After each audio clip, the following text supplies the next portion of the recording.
Hello and welcome to another episode of Quick Expert Reviews. Today we've got the Samsung Galaxy Tab A8, the 2022 model.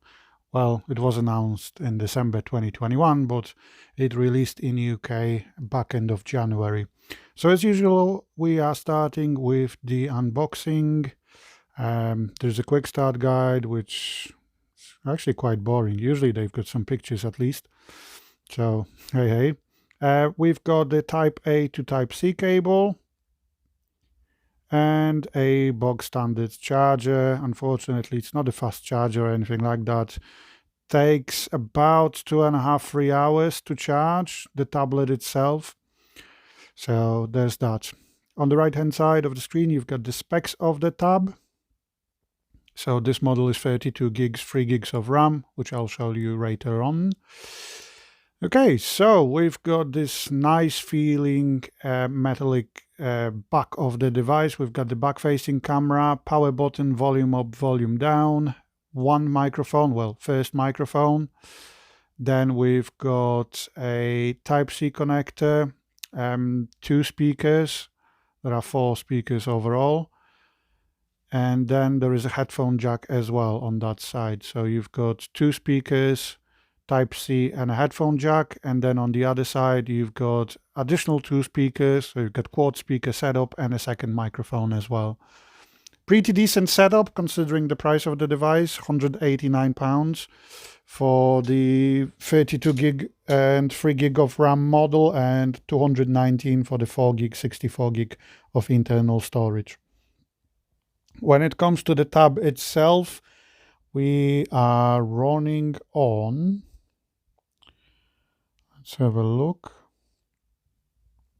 One UI 3.1, Android 11, Google Play system update is from July. However, the actual security update is from January 2022. And when it comes to the software updates, when I first launched it, there was a software update you can see in here. And that's pretty much it. Okay, let's go back to settings. So, well done me. Just pressing the multitasking button because why not? Let's go. So, as I've mentioned, 32 gigs of internal storage and 3 gigabytes of RAM. And here comes the advanced features. So we've got call and text on other devices. So if you've got another Samsung phone, you can take calls and texts on the tablet itself. Then you've got continue apps on other devices. So again, if you've got a Samsung phone running One UI, whatever you do on the tablet, on Samsung Internet and Samsung Notes will automatically carry over onto your phone. Quick share with, again, Samsung phones. Multi-windows for apps. So if there are some apps that you want to use in split screen view, multi-window, you can do that. It forces and adds some additional apps. And then when it comes to landscape, you can force landscape in apps that don't use landscape, like for example, Reddit. Now, another feature is pin your favorite apps, which kind of reminds me of a taskbar from Windows. So if you slide the edge panel and when you press pin, it comes up with like a taskbar. So it does remind me of Windows. It's not Samsung DeX by any means, but you've got permanently additional icons on the right. So whatever you do, let's say you fire up a file manager, which I will do in a second. It will keep the taskbar on the right. So regardless if you are opening an app or not, you can have that taskbar permanently on. And because it's not an OLED panel, but just normal LCD, it won't cause any screen burn-in. In terms of the edge panel itself, which is the thing I'm sliding from the right, the drawer, I'll focus on that later on in the review. In terms of the side key, so this is the power button. When you tap it twice, when you press it twice, it launches a camera.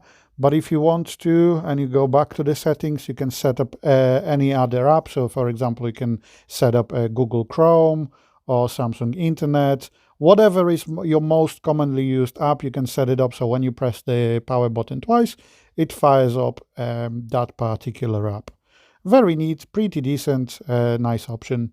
Motions and gestures. So you've got double tap to turn on the screen and double tap to turn off and turn on the screen as well. Cover screen to mute. So you cover the screen to mute any incoming calls, and that's pretty much it. When it comes to unlocking the device, there is no fingerprint sensor. There is face recognition. And it's actually, you can see the padlock up top. It's actually pretty neat. However, it cannot be used with any banking apps or anything like that. It's not Face ID like on the iPhones and iPads, unfortunately. It's just there to unlock the device, but you can't really set it up to unlock any of the apps, like your banking apps or your Microsoft Authenticator and stuff like that. When it comes to display, you've got the light mode and you've got the dark mode. When it comes to dark mode settings, if you go into that, you can set it up so sunset to sunrise. So when you've got a sunset, the screen will go into dark mode. Well, the whole device will go into dark mode.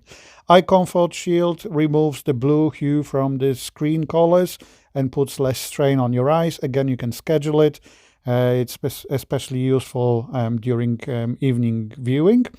And this is the edge panel, which I did mention in the past. So you can pin it if you want to, but the main use case scenario for the edge panel is to use 2 or even 3 apps simultaneously and next to each other. So for example, I'm going to fire up Google Chrome. Let's go on to PlayStation Universe website. And then if you slide from the right, you can use, for example, YouTube side by side with Chrome or any other app you want. Okay, so we've got YouTube launching. As you can see, 3 gigs of RAM. When it comes to multitasking, are decent, but 4 gigs of RAM would do a better job. And then if you want to, you can use, whoopsie, I've just opened the second Chrome website. If you want to, you can use a third window. So for example, you've got Chrome and YouTube, or you can use Chrome, Spotify and YouTube, or you can use Word, YouTube and Spotify, whatever you want really. So pretty decent option considering the price of the device. Works decently. However, like I did mention, if you're gonna focus heavily on multitasking, I would upgrade to the 4 gig of RAM, 64 gig internal storage model, purely because it's not sluggish, it's not slow, but it's not particularly fast either. So there's that. If you want to, you can also set up app pairs. So basically, if you press the icon in the middle, it saves the layout, so you can use 2 apps next to each other, predefined. When it comes to sound, we've got Dolby Atmos, which is decent, to be honest. Obviously, it's just a software. However, with the quad speakers, it actually does make a difference, and it actually sounds nice. I have to admit, the speakers do sound nice. And at the very end of the video, I did play some music, and there's a video playing as well, so you can look properly at the audio and screen quality. Okay, so that's that. And as you know, whenever I do reviews of the tablets, I always plug in my Bluetooth keyboard and a Bluetooth mouse just to see how it works with additional peripherals, obviously, but also how convenient it is. And it is very convenient, especially when you use apps like Word and so on. So this is Zag Keys cover keyboard, which connects via Bluetooth. And then there is the Logitech MX2 Anywhere mouse, which I'll show you, connected via Bluetooth. You can connect quite a few devices. You can connect your headphones as well, and you can connect your wireless controller for gaming. All 4 devices work absolutely brilliantly. Okay, so let's fire up Word. As you can see, everything just works and looks like a normal, proper desktop Word. The only difference in the mobile Word is that you don't actually have access to all the templates, but other than that, when it comes to editing files or using your mouse, right click works like a right click, left click works like a left click. However, if you're thinking about you writing an article or an essay or something and you need to use Chrome and whatnot, you can obviously open it up in a smaller window. or you can open it side by side as well. So voila. Again, decent, neat, considering the price of the device. It does actually make a lot of things easier when it comes to multitasking. Obviously, you can look at different apps that you can use in multitasking, multi-video, multi-window, view as well. Okay, next stop. So we did some work. Now we're gonna move into gaming. So first of all, we need to connect our DualShock 4 controller. So again, we are connecting our wireless controller. So as you can see, we've got a mouse connected, we've got a keyboard connected, and we've got a wireless controller connected. We can also connect headphones on top of that, and they all work. So there's no real limit to how many devices you want to use. I believe there's up to 6 at least. Okay, so first of all, we're gonna play Minecraft, which is a huge resource hog.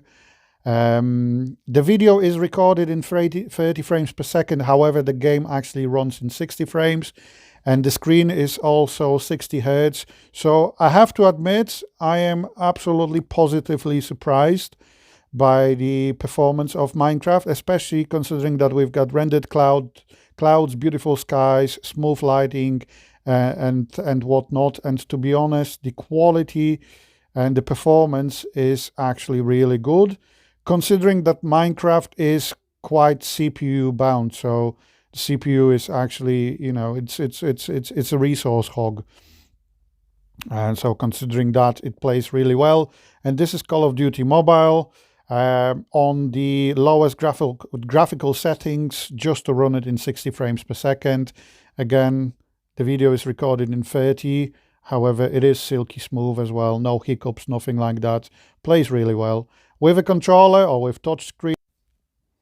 Okay, and next stop, as you know, I'm a huge advocate of Google Stadia, so we're gonna use Stadia. Luckily, the performance is really good, considering I'm approximately 2 rooms away from my Wi-Fi router. Can't remember how you use weapons. Okay, brilliant, I just threw a grenade. So there's gonna be a lot of people after me now. Again, considering you've got a 1080p screen of the device, and a Cyberpunk runs in, I believe, around 760 or 960 frames per second in performance mode, because I'm all about doing frames. I have to admit, the performance is really good. I don't know what it is with Nokia devices that they always struggle with Google Stadia, but as you can see, this Samsung, okay, you press the square button. This Samsung tablet allows you to play it flawlessly. Very good experience. Very good experience, I have to admit. It's actually better than my Fold 2. Quite impressive. And it's not even Wi-Fi 6. So, okay. So let's have a listen to the audio quality and see how the device, hear how the device sounds.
Hope you've enjoyed the video. Thank you so much for watching, and have a great day. Take care. Bye.